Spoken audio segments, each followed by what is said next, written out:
Hey everyone, Sam Signorelli, H1 Fencing. Welcome back to Can Haz Armory. Today, a requested video from one of my subscribers asking how to repair a mast cord. I actually don't have a mast cord to repair. I'm going to make one out of the fragment of an A-line, which is basically the same thing but foil and saber body cord. The important thing to remember about the mast cord is the straight ones, the length codified is between 30 and 40 centimeters measured from right here where the crimp is. So starting from here, 30 to 40 centimeters, and that's the range it has to be in. When I make a cord, it's always 40 centimeters. You have some room to play with in case you do repairs. Also, note things you have to do to make sure they don't break the cord.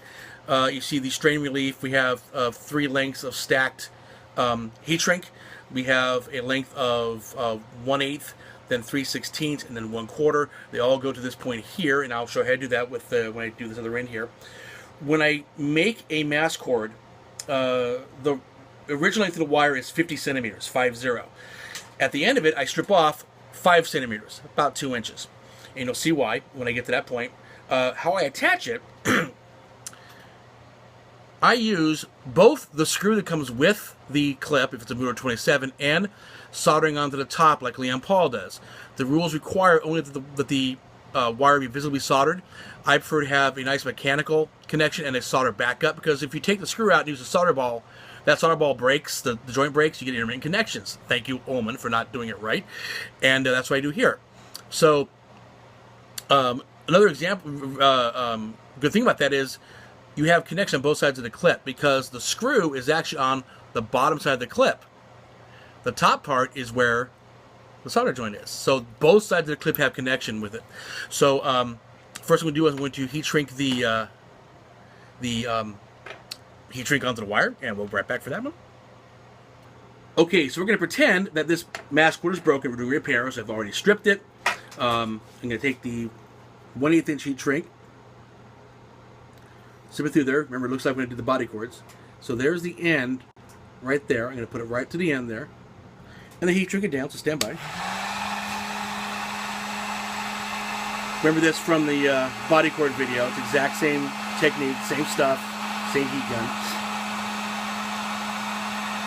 But this time, instead of using 1 run of the heat shrink, I'm using 3. There's the 1/8. Now goes the 3/16, which is a little bit shorter. And again, it's going to come up right to the edge there.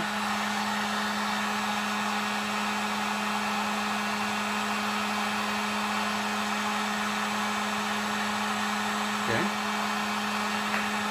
So 1/4.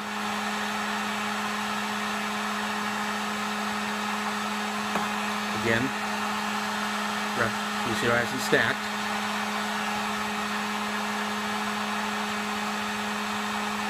Bring it down.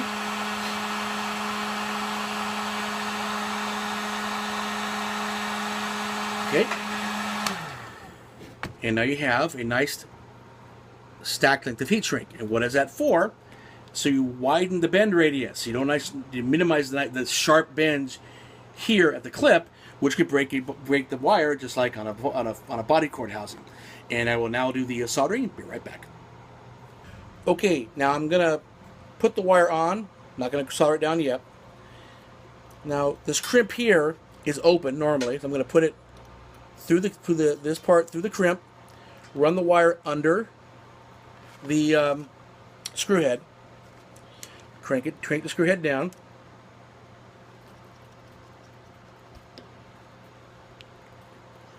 Now we have a nice tight connection of the wire under the screw head.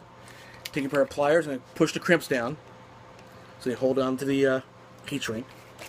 Now, note how long this is. I go about halfway up, so that's why I make the tail a little too long. I'm going to cut this tail about halfway between the back curve of the clip and the front curve of the clip. Basically, if you're on what's called a Mueller 27, it's the branding, which right where the 27 is in the middle of the clip. So there's that. Now, we have a, there you go. We have a wire that is crushed under the screw for that connection. It's run about halfway up the back side of the clip, and that's where I'm going to solder it. But I'm not going to solder it while it sits in here, because this will act as a heat sink. And it'll take forever to heat up to the point where it needs to solder will adhere.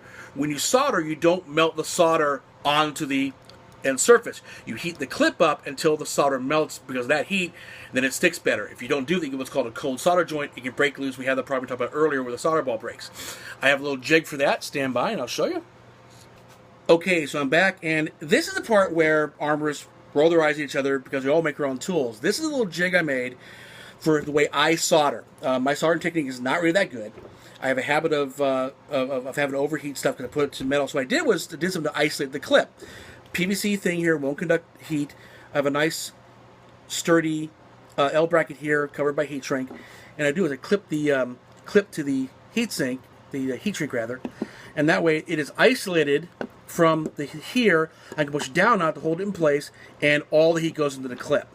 I use a Weller 140, 100 watt soldering gun. Interesting, it puts a lot of heat out. Interesting about the Weller guns, a little note, it's got two position switch. 1, 2. If you pull all the way back, it actually puts on less heat. Go to the first click, and then it actually puts out more heat. I don't know why it does that. It might be a way of make sure you have some controls, you don't squeeze too hard. But as soon as the little light here comes on and you feel it going, that's when it's going to get hot enough to melt the solder. Otherwise, it takes a beastly long time. So here's the clip. Here's the solder. This is rosin core. Do not use acid core solder. It is a 60-40 mix. I think it's 60, 10, 40% lead, I think, and about 0.032 diameter. Nice and small. If it's big, it takes too long to go.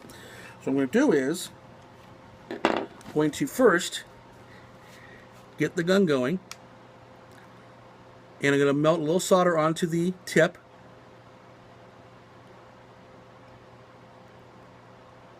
When it goes, there it goes. That way I know it's hot enough. Also acts as a heat sink, so I'm going to heat transfer. I'm going to put a little down there. So I'm holding it onto the clip. Let it sit there for a little bit. Then I'm going to put some solder directly on the clip, not onto the wire yet, onto the clip, until it melts because the clip has got hot enough. Not because I'm melting it directly, putting the solder tip onto the solder itself. That's not how it works. Takes a little bit sometimes.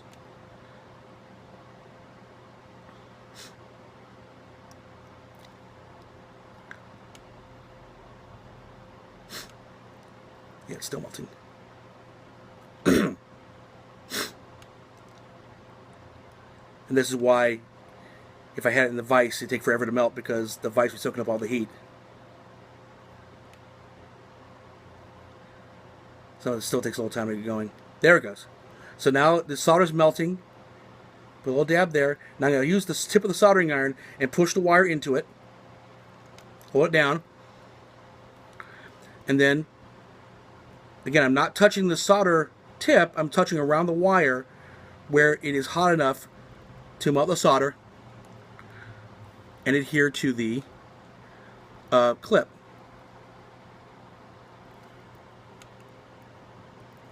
Go way around there. Nice big blob. And then I'm going to hold it down with a screwdriver, pull the solder gun away, and hold it until it solidifies. There's a phrase I learned in electronics in the Air Force that does not apply. The bigger the glob, the better the job, is not how you solder. Okay, so it's a dull matte gray now. There it is. Now, take a wet sponge, wipe off the tip. Keeps it relatively clean. That's it. And now, you can see the solder joint. I will probably put this little dent onto my bench grinder real quick to kind of smooth it over, file it over. And that way you don't have a rough edge on it. That is how you make a body cord, a mask cord, or how you repair one. Now, the cable you use, this is Favero wire. Whenever I make a body cord, I always save part of it and make it into a mask cord. I use that because it's easy to work with. It strips nice and easy. It's not near as aggravating. If you're using some other kind of cord with a real soft rubber cover, sometimes you have to cut it off with a X-Acto knife or a razor blade. If you're using telephone cord, may God be with you, because that stuff is a nightmare to strip properly. There are 4 conductors inside. The insulation is really, really tough. If you get it off stripped without breaking the wires, you wind them all together and you solder it down. Good luck. Those things are a bloody nightmare to work with. I do not use foam cord ever because I have little hair as it is. Anyway, this is how you repair it. As always, happy armoring.